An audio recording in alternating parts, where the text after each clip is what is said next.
ताज्या बातम्यांसाठी ABP माझाला subscribe करा आणि बेल आयकॉन प्रेस करा।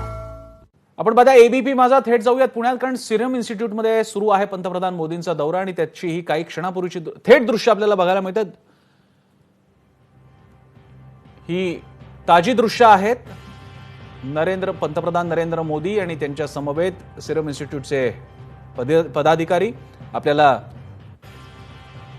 पुनावाला कुटुंबीय तर दिसतातच आहेत, त्याशिवाय मोदी यांचे वरिष्ठ अधिकारी वर्ग सुद्धा त्यांच्यासोबत असणं अपेक्षित असेल, तेही असतील। त्याशिवाय ही बैठक आता सुरू आहे, माहिती घेणं सुरू आहे या कोविड लसीच्या उत्पादनाबद्दल, सध्या विकासाच्या टप्प्याबद्दल सुद्धा।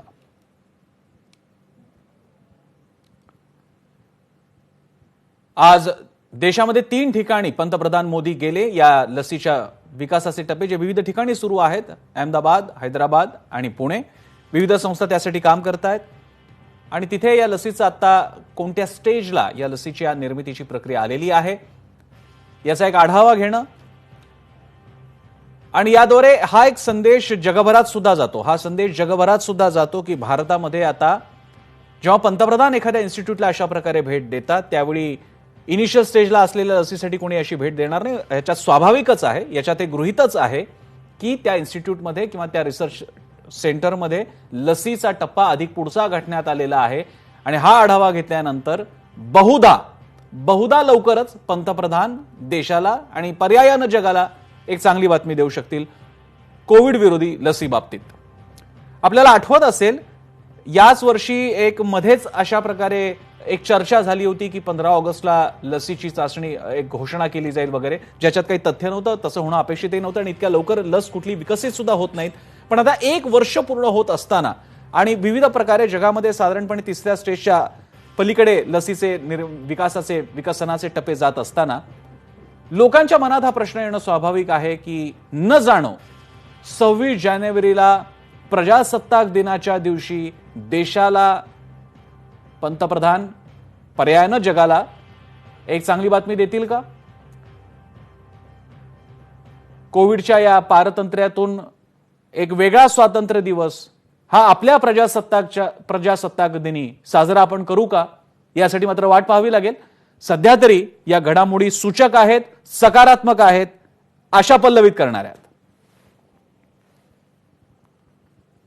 मी मंदारकडे हाच मुद्दा घेऊन जातो। मंदार, 26 जानेवारीला जरी आपला प्रजासत्ताक दिवस असला तरी तो आपल्यासाठी आणि जगासाठी स्वातंत्र्य दिवस, कोविडच्या पारतंत्र्यापासूनच्या स्वातंत्र्य दिवसाच्या दृष्टीनं काही एक चांगली घोषणा होऊ शकेल एकूण या सध्याच्या घडामोडी पाहता? प्रसन्न, आपल्याला आठवत असेल 15 ऑगस्टला देखील अशाच प्रकारची चर्चा होती। 15 ऑगस्टच्या आधी काही दिवस अशाच प्रकारची चर्चा लोकांमध्ये होती, माध्यमांकडूनही केली गेली आणि आता 26 जानेवारी जसं की तू म्हणालास, परंतु हे सगळं अवलंबून आहे ते या लसीच्या अंतिम टप्प्यातील चाचण्या कधीपर्यंत पूर्ण होतात याच्यावरती। आणि आपण मगासपासून जसं बोलतो आहोत, एकच एक असा दिवस लस लोकांपर्यंत पोहोचवण्यासाठी नसेल, अनेक टप्पे असतील। जसं की आपण सांगतो आहोत, सुरुवातीला जे हाय रिस्क झोनमध्ये काम करणारे लोक आहेत, डॉक्टर असतील, इतर कर्मचारी असतील, पोलीस असतील, यांच्यापर्यंत ती द्यावी लागेल आणि त्यानंतर इतर लोकांमध्ये देखील वयोगटाचे टप्पे करावे लागतील। या सिरम इन्स्टिट्यूट कडून जी लस तयार केली जाते आहे ती लस जी आहे ती 80 वर्षांच्या हून अधिक ज्यांचं वय आहे त्यांना दिली जाणार नाहीये, असंही आदर पुनावाला यांनी सांगितलेलं आहे। कारण या लसीची जी परिणामकारकता आहे किंवा या लसीमुळे जे परिणाम होणार आहेत, काही ऍडव्हर्स इफेक्ट येऊ शकतात, आपण ॲलर्जी किंवा असे काही प्रकार बघतो, ते पाहता 80 वर्षांहून अधिक वयाच्या व्यक्तींना ही लस सुरुवातीला दिली जाणार नाहीये। पहिल्या टप्प्यामध्ये एक वेगळा वयोगट असणार आहे, ज्या वयोगटाला ही लस दिली जाणार आहे। असे अनेक टप्पे असणार आहेत, त्यामुळं एकच एक अशी तारीख नसेल या सगळ्या लोकांपर्यंत ही लस पोहोचवण्याची। परंतु पंतप्रधान नरेंद्र मोदी यांचं आज 3 शहरातील 3 कंपन्यांना भेट देणं हेच दाखवणार आहे की आपण कोरोना लस प्राप्त करण्याच्या खूप जवळ पोहोचलेलो आहोत। भारतीयांना हे आश्वस्त करणार आहे पंतप्रधान नरेंद्र मोदी यांचं या 3 कंपन्यांना भेटी देणं। परंतु त्यानंतर नरेंद्र मोदी यांच्यासमोर आव्हान देखील आहे, भारतीयांच्या त्यांच्याकडून अपेक्षा देखील आहेत की ही लस खूप मोठ्या प्रमाणामध्ये लोकांना लवकरात लवकर मिळावी, पोहोचवावी। शास्त्रज्ञांचं काम जवळपास पूर्ण होत आलेलं आहे। या कंपन्या देखील त्यांचं काम अहोरात्र करत आहेत। आपण जसं सांगतो आहोत की कोट्यावधी डोसेस या सिरम इन्स्टिट्यूटमध्ये तयार झालेले आहेत, परंतु ते देणं भारतासारख्या देशामध्ये यंत्रणांचा उपयोग करून एक मोठं आव्हान असतं, मोठी कसरत असते। मोठ्या प्रमाणात आतापर्यंत जगभरात कधी झालेली नव्हती अशी मोहीम राबवावी लागणार आहे। आतापर्यंत आपण पाहतो लहान बाळांना वेगवेगळ्या महिन्यांच्या टप्प्यावरती लस दिली जाते, परंतु ही लस सगळ्याच जनतेला द्यायची आणि त्यासाठी खूप मोठ्या प्रमाणात लसीकरणाची मोहीम राबवावी लागणार आहे। त्यामुळे भारतीयांच्या अपेक्षा आहेत की आता जर शास्त्रज्ञांनी त्यांचं काम जवळपास पूर्ण केलंय, कंपन्यांनी जर त्यांचं काम पूर्ण करत आणलंय, तर इथून पुढे सरकारने देखील त्यांचं काम अधिक लवकर अधिक वेगात पूर्ण करावं। जेव्हा कधी ही लस उपलब्ध होईल तेव्हा आणि ती लोकांपर्यंत जास्तीत जास्त प्रमाणात आणि कमी किमतीमध्ये पोहोचवावी। प्रसन्न मंदार, अर्थातच हे सगळे भाग असणार आहेत, हे मुद्दे असणार आहेत आणि ह्या टप्प्यांच्या नंतरच आपण लसीबद्दल काही ठाम बोलू शकणार आहोत। आता जी दृश्य आम्ही मंदार इथे पाहतोय आपल्या प्रेक्षकांना, डीडी न्यूजच्या सौजन्याने आपण ही दृश्य दाखवतोय, ज्यामध्ये पंतप्रधान नरेंद्र मोदी सिरम इन्स्टिट्यूटच्या पदाधिकाऱ्यांसमवेत बसलेले आहेत आणि गृहीतच आहे हे की त्यांना माहिती दिली जात असावी या लसीच्या आतापर्यंतच्या टप्प्याबद्दलची। मंदार, आज जेव्हा लसीबद्दलच्या बातम्या येऊ लागलेल्या आहेत त्यावेळी मला मंदार तुला घेऊन जायचंय 7 महिन्याच्या आधी मार्चला जेव्हा लॉकडाऊन लागलं आणि त्यानंतर पहिल्यांदा धक्का होता की या विषाणूशी डील कसं करायचं, वागायचं कसं या विषाणूशी, आणि मग लसीबद्दलची चर्चा सुरू झाली। आज 7 महिन्यामध्ये लसीचे टप्पे आता वेगळा मुद्दा आहेत, हे टप्पे जेव्हा तू एक रिपोर्टर म्हणून बघतोस, पहिल्यांदा कोरोनाचा आउटब्रेक, त्यानंतर चर्चा लसीची, आणि आज आपण आता पुढच्या बातम्या बघतोय की आता लस कधी येणार, याच्याकडे तुम्ही कसं बघतोस?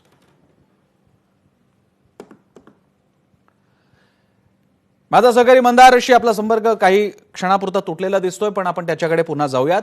जसं की आपण बोलत होतो या विषयावरती, आज ही सगळी दृश्य ही सकारात्मक दृश्य आहेत, ही दिलासा देणारी दृश्य आहेत। मी पुन्हा एकदा जातो मंदारकडे। मंदार, माझा आवाज येत असेल तर मी मगाशी हा प्रश्न विचारला होता की आज जरी आपल्याला ही एक दिलासा देणारी दृश्य आहेत की आता लसीबद्दल आपण बोलू लागलेलो आहोत, आपण आता लसीचे टप्पा संपवून लस कधी येणार याबद्दल बोलू लागलेलो आहोत, पण हा प्रवास सोपा नव्हता। मला मंदार एक रिपोर्टर म्हणून तू हा सगळा टप्पे बघितलेलेस, मार्चच्या लॉकडाऊन पासून ते आज नोव्हेंबरमध्ये आपण आहोत, या महिन्यांमधल्या या टप्प्यांकडे तू कसं बघतोस? प्रसन्ना, 9 मार्च ही तारीख मी कधीच विसरू शकणार नाही, ज्या दिवशी महाराष्ट्रातील पहिला रुग्ण कोरोनाचा पुण्यामध्ये आढळलेला होता। दुबईला एक लोकांची टीम गेलेली होती किंवा एक ग्रुप गेलेला होता आणि दुबईहून परत आल्यानंतर मुंबई एअरपोर्टला उतरल्यावरती या पुण्यातील व्यक्तींकडून एक टॅक्सी हायर करण्यात आलेली होती, भाड्याने घेतलेली होती। त्या टॅक्सीच्या माध्यमातून ते पुण्यात पोहोचले, त्यांना त्रास सुरू झाला। पुण्यातील नायडू हॉस्पिटलमध्ये या कोरोनाची चाचणी करण्याची यंत्रणा आधीच तयार ठेवण्यात आलेली होती, त्यामुळे जसा त्रास सुरू झाला तशी ती व्यक्ती नायडू हॉस्पिटलला गेली आणि ती कोरोना पॉझिटिव्ह आढळली। महाराष्ट्रातील तो पहिला रुग्ण होता, त्या रुग्णाची पत्नी कोरोना पॉझिटिव्ह सापडली। त्यानंतर ज्या कारमधून त्यांनी प्रवास केलेला होता त्या कारचा ड्रायव्हर पॉझिटिव्ह सापडला आणि सुरुवातीच्या काळामध्ये या कोरोनाबाबत लोकांना फारशी माहिती नव्हती। अनेक जण चेष्टा मस्करीच्या स्वरूपामध्ये या कोरोनाकडे पाहायचे, अनेक तर्क लढवले गेलेले होते की आपल्या देशातील तापमानामध्ये हा कोरोनाचा विषाणू जिवंत राहू शकेल का, किंवा आपल्या देशातील लोकांची जी रोगप्रतिकारक शक्ती आहे ती रोगप्रतिकारक शक्ती या कोरोनाला पुरून उरेल असे दावे केले जात होते। मात्र हे सगळे दावे कोरोनाने फेल ठरवले आणि हा कोरोना अक्षरशः लोकांच्या जीवावरती उठला। अनेक लोक आपण पाहिलं या कोरोनाच्या कालावधीमध्ये प्राणाला मुकली। तुझ्या माझ्या जवळचे अनेक मित्र देखील त्यामध्ये होते की ज्यांना या कोरोनामुळे त्यांचे प्राण गमवावे लागले आणि इतरही अनेक लोक होती। प्राण गमवावं लागणं हा एक भाग आणि दुसरीकडे या कोरोनामुळे जे आर्थिक संकट ओढावलं ते सगळं जग अनुभवतो आहे, आपण देखील अनुभवतो आहोत या जगाचा भाग म्हणून। आणि आता या सगळ्या मार्च पासूनच्या गेल्या 8-9 महिन्यांचा टप्पा एका अर्थाने पार पाडल्यानंतर किंवा सहन केल्यानंतर आपण आता या कोरोना वॅक्सिनच्या लसीपर्यंत पोहोचलेलो आहोत आणि हे लसीपर्यंत पोहोचणं अधिक आश्वस्त करण्यासाठी पंतप्रधानांच्या आजच्या या त्यांच्या दिवसभरातील कार्यक्रमांकडे आपण पाहू शकतो। अहमदाबाद, हैदराबाद आणि त्यानंतर पुण्यातील हे सिरम इन्स्टिट्यूट, या तिन्ही इन्स्टिट्यूटना पंतप्रधानांनी भेट द्यायचं कधी ठरवलं तर गेल्या आठवड्यामध्ये जेव्हा अशा बातम्या आल्या की या सिरम इन्स्टिट्यूटमध्ये जी लस तयार केली जाते ऑक्सफोर्ड विद्यापीठ आणि ॲस्ट्राझेनेका यांच्याकडून त्या लसीची परिणामकारकता 90% पोहोचली आहे।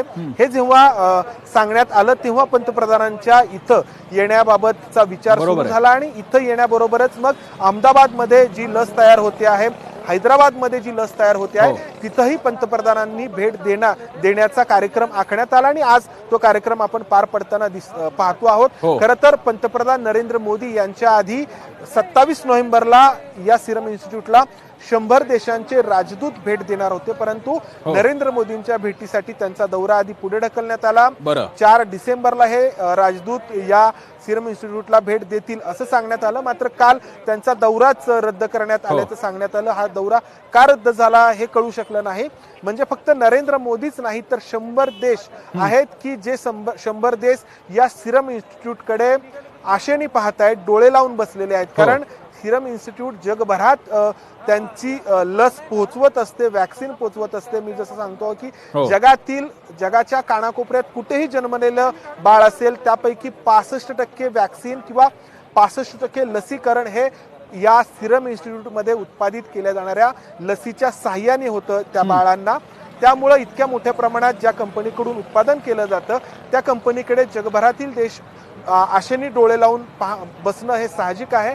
त्याच दृष्टीने हे जे 100 देशांचे राजदूत आहेत ते सिरम इन्स्टिट्यूटला भेट देणार होते, मात्र नरेंद्र मोदींचा दौरा हा अचानक ठरला। नरेंद्र मोदींना या कालावधीत येणं अधिक गरजेचं वाटलं असावं, त्यामुळे या राजदूतांचा जो दौरा आहे तो पुढे ढकलण्यात आला, तो रद्द झालाय। पुन्हा हे राजदूत येतील का हे मात्र स्पष्ट नाही। मात्र नरेंद्र मोदी इथं येणं हे 2 बाबीं जे आहेत त्या आपण त्या 2 दृष्टीने पाहावं लागेल। एकतर भारतीयांना आश्वस्त करणारं आहे की भारतीय जे आहेत ते या लसीच्या जवळ पोहोचलेले आहेत आणि भारतीय कंपन्या आहेत हे जगाला सांगणं की ह्या उत्पादन करणाऱ्या कंपन्या ज्या आहेत त्या भारतीय आहेत आणि भारतीय कंपन्यांमध्ये ती क्षमता आहे की जगभरात या कोरोना लसीची जी निर्मिती होते आहे त्या स्पर्धेमध्ये उतरण्याची आणि फक्त भारतातच नाही तर इतर देशांना देखील या लसीचा पुरवठा करण्याची। जसं की सिरम इन्स्टिट्यूट जगभरात लसीचा पुरवठा करते, मात्र आता या कोरोनाच्या कालावधीमध्ये सिरम इन्स्टिट्यूट कडून अदर पुनावाला यांच्याकडून सांगण्यात आले की 90% लस ही सुरुवातीच्या काळात भारतीयांना दिली जाईल। आता संख्या आपल्या देशातील लोकांची इतकी मोठी लोकसंख्या इतकी आहे की आता सिरम इन्स्टिट्यूट कडून मे महिन्यापासून डोस जे बनवले जात आहेत ते 8 कोटींपर्यंत जवळपास तयार झालेली आहे लस। मात्र आपली एकूण लोकसंख्या पाहता आणखी किती टप्पा आपल्याला पार पाडायचा आहे हे आपल्याला ध्यानात येतं। अर्थात ही लस काही फक्त सिरम इन्स्टिट्यूट तयार करत नाहीये, इतर अनेक कंपन्या करत आहेत। हैदराबादची भारत बायोटेक असेल किंवा अहमदाबादची असेल, मात्र आपल्या देशाची लोकसंख्या पाहता आणि आतापर्यंत या कंपन्यांकडून जितके डोस ज्या संख्येमध्ये तयार केलेले आहेत ते पाहता आपल्याला आणखी खूप मोठा टप्पा पार पाडायचा आहे। अर्थात पंतप्रधानांचं आज या 3 कंपन्यांना भेट देणं हे भारतीयांना आश्वस्त करणार आहे की खरंच आपण या लसीच्या जवळ पोहोचलेलो आहोत, हे भारतीयांच्या मनामध्ये ठसवणार आहे। मात्र त्याचबरोबर आपण जे म्हणतो की एक मोठं आव्हान आता इथून पुढे सरकारच्या समोर असणार आहे की ही लस अधिक प्रमाणात तयार करून घेणं, सिरम असेल किंवा भारत बायोटेक असेल या कंपन्यांकडून आणि ती लोकांपर्यंत देणं आणि ती व्यवस्थित पद्धतीने देणं। अवाढव्य अशा प्रकारचा हा लसीकरणाचा कार्यक्रम असणार आहे। मानवी इतिहासामध्ये मला वाटत नाही की एवढ्या मोठ्या लसीकरणाचा कार्यक्रम आजपर्यंत कधी हातात घेतला गेला असेल। अर्थात आतापर्यंत अशी वेळच आलेली नव्हती। याच्या आधी अनेक साथीचे आजार आले, प्लेगचा आजार असेल किंवा जो काही ब्लॅक फ्लू म्हटला गेला 1918 साली जी लस आलेली होती त्या साथ आलेली होती त्या कालावधीमध्ये, मात्र इतक्या मोठ्या प्रमाणात वॅक्सिनेशन त्यावेळी करण्यात आलेलं नव्हतं, जे आता करावं लागणार आहे। देशभरामध्ये नाही तर जगभरामध्ये करावं लागणार आहे आणि प्रत्येक देशांमध्ये एक अर्थाची स्पर्धाही आपण पाहू शकतो आपल्या लोकांपर्यंत अधिकाधिक लस पोहोचवण्यासाठीची आणि ही स्पर्धा होत्या ही एका अर्थाने चांगली बाब आहे ज्यामुळं लोकांपर्यंत लवकरात लवकर लस पोहोचेल। अर्थात या सगळ्या गोष्टी अवलंबून असणार आहेत त्या ही लस पूर्णपणे परिणामकारक कधी ठरते यावरती अजूनपर्यंत एकाही कंपनीने त्यांची लस ही 100% परिणामकारक असल्याचं सांगितलेलं नाही। पंतप्रधानांचा आजचा दौरा असेल किंवा आपण जी चर्चा करतो आहोत ती चर्चा ही एका बाजूला, परंतु अजूनपर्यंत अधिकृतपणे ही लस 100% परिणामकारक ठरलेली आहे आणि लोकांना ती देण्यासाठी उपलब्ध आहे असं अजून सांगण्यात आलेलं नाही. मात्र बरं. आपण जवळ नक्कीच पोहोचलेलो आहोत. जो कालावधी सांगण्यात आलेला होता तो खरं आहे. कालावधी जवळपास तोच आपल्याला दिसतो आहे. ही लस लोकांपर्यंत फक्त मंदार आपण या पोहोचण्याचा लसीबद्दल किंवा बोलत ही लस असताना मंदार मी थोडंसं थांबवतो. या लस